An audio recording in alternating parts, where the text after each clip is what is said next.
आजारी असूनही लक्ष्मीकांत बेर्डे स्टेजवर शूटिंगसाठी का आले हेच आपण आजच्या या व्हिडिओमधून बघणार आहोत। नमस्कार मित्रांनो, स्वागत आहे तुमचं आजच्या एका नवीन व्हिडिओमध्ये। मेकअप रूमचा दरवाजा बंद होता, बाहेर युनिट थांबलेलं, डायरेक्टर, लाईनमन, कलाकार सगळ्यांच्या चेहऱ्यावर एकच प्रश्न, लक्ष्मीकांत आज येणार का?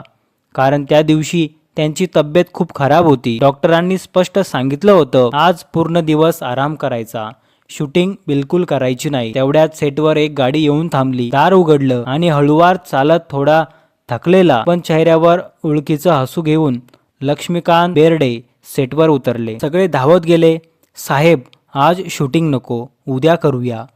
ते थोडं हसले आणि शांतपणे एवढंच म्हणाले, प्रेक्षकांनी तिकीट काढलंय, मी आजारी आहे हे त्यांना माहित नाही। तो डायलॉग नव्हता, तो त्यांच्या आयुष्याचा एक नियम होता। कॅमेरा सुरू झाला, सीन होता कॉमेडीचा। लोकांनी थिएटरमध्ये खळखळून हसावं असा कट झाल्यावर सगळे टाळ्या वाजवत होते, पण कॅमेरा बंद होता ते खुर्चीत बसले, डोळे मिटले।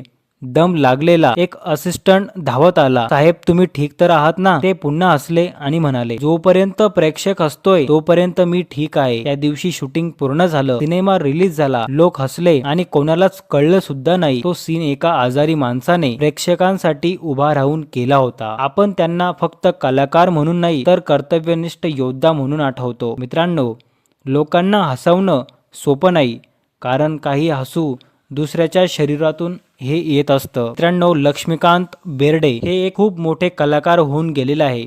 त्यांच्या आयुष्यामध्ये खूप सारे असे किस्से आहेत जे की लोकांना माहिती नाही। मित्रांनो, तुम्ही लक्ष्मीकांत बेर्डे यांचे खूप मोठे फॅन असाल तर चॅनलला सबस्क्राईब करा आणि त्यांच्याबद्दल तुम्हाला काय वाटतं कमेंट बॉक्समध्ये नक्की सांगा। भेटूया अशाच एका नवीन व्हिडिओमध्ये, तोपर्यंत धन्यवाद।